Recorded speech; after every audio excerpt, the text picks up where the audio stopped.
கட்டப்பா, வடதேசத்தில் இருந்து ஆயுத வணிகர் அஸ்லாம் கான் தங்களை சந்திக்க வந்திருக்கிறார்.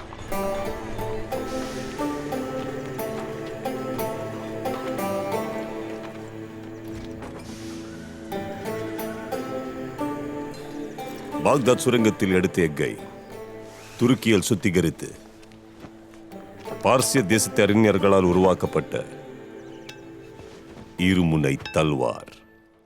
இந்த வாளை ஒரு சிறுவன் எடுத்து வீசினாலும் பனை மரமே அறுபடம்.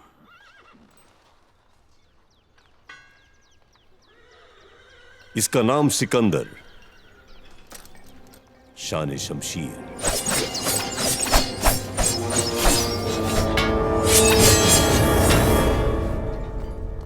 அற்புதமான வாள். ஆனால் மன்னிக்க வேண்டும் அஸ்லாம், இந்த வாளாலங்கள் வேகத்திற்கு ஈடு கொடுக்க முடியாது. முஸ்தாகர்,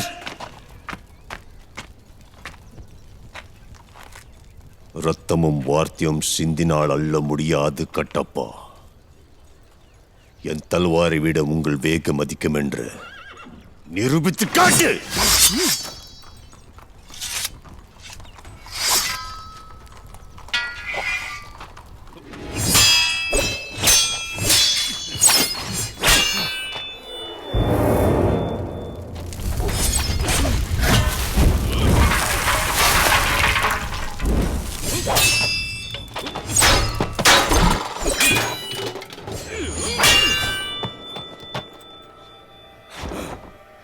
இப்போது புரிந்ததா கட்டப்பா?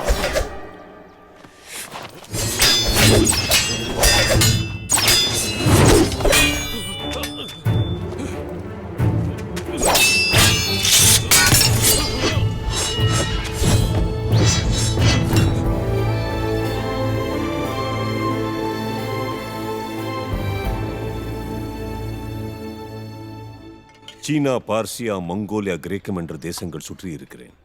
ஆனால் உன் போல ஒரு வீரனை நான் எங்கேயும் பார்த்ததில்லை. உன் கூட உட்கார்ந்து சாப்பிடுவது இந்த அஸ்லாமுக்கு பெருமை. வாக்கிட்டப்பா. மன்னிக்க வேண்டும் அஸ்லாம்ஜி, அடிமைகள் அரச குடும்பத்தினரோடு சரிசமமாக அமரக்கூடாது. இந்த ஆயுத கிடங்கின் தலைவன் நீ அடிமையா? ஆமா அஸ்லாம்ஜி, யுத்தத்திற்கு முன் ஆயுதங்கள் தயார் செய்ய வேண்டும்.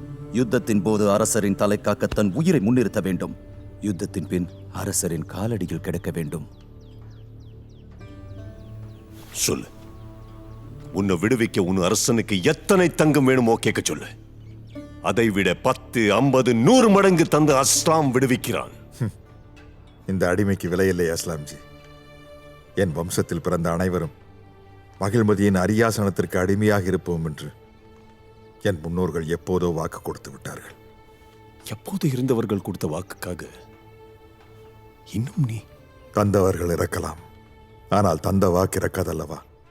இந்த பிறவிக்கு இந்த உடலும் உயிரும் மகிழ்மதிக்கே. விசுவாசத்துக்கு ஒரு உருவம் இருந்தா அது நீதா கட்டப்பா. உனக்கு எப்போது எது வேண்டும் என்றாலும் இந்த உயிர் நண்பன் இருக்கிறான் என்பதை மறக்க வேண்டாம் கட்டப்பா.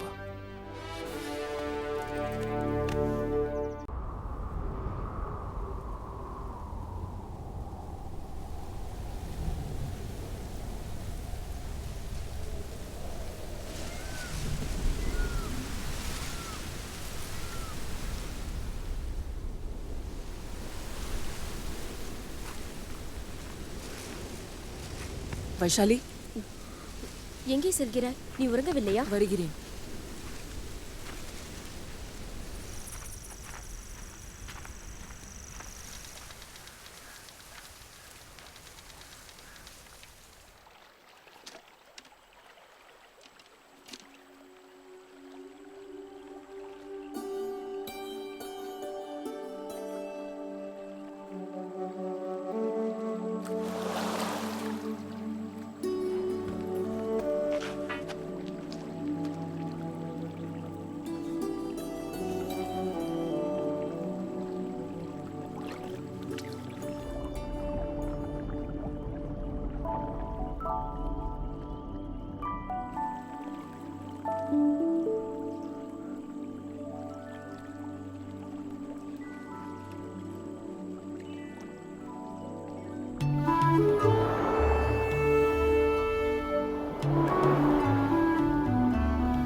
நம் லட்சியத்தை நிறைவேற்ற ஒரு பொன்னான வாய்ப்பு நமக்கு கிடைத்திருக்கிறது.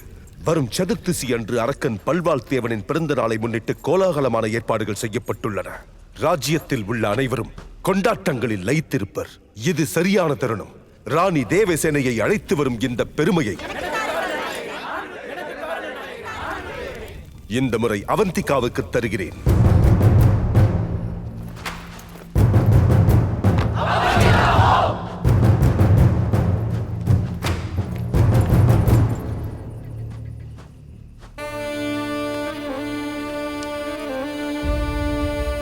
அவந்திகா, என்ன இது? இது எப்படி வந்தது? உன் மனம் லட்சியத்தை மறந்து உன் அழகை தேடி போனதால் வந்தது. தன் மேனியை நேசிக்கும் ஒருத்தி லட்சியத்திற்காக எப்படி உயிர் துறப்பாள்? இந்த பெருமைக்கு நீ தகுதியற்றவள். போ!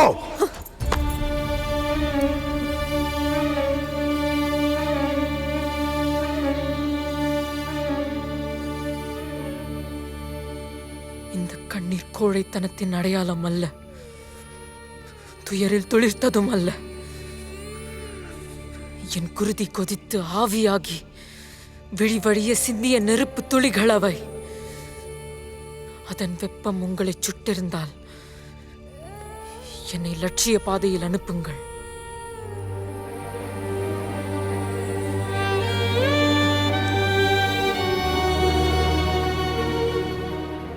இன்னும் 2 தினங்களில் நீ புறப்பட தயாராக. கவனமாக பணியை முடிக்க வேண்டும் அவந்திகா. அலட்சியமாக இருந்து மாட்டிக்கொண்டால் அந்த பல்வாள் தேவன் உன்னை அணு அணுவாக சித்திரவதை செய்து கொள்வான்.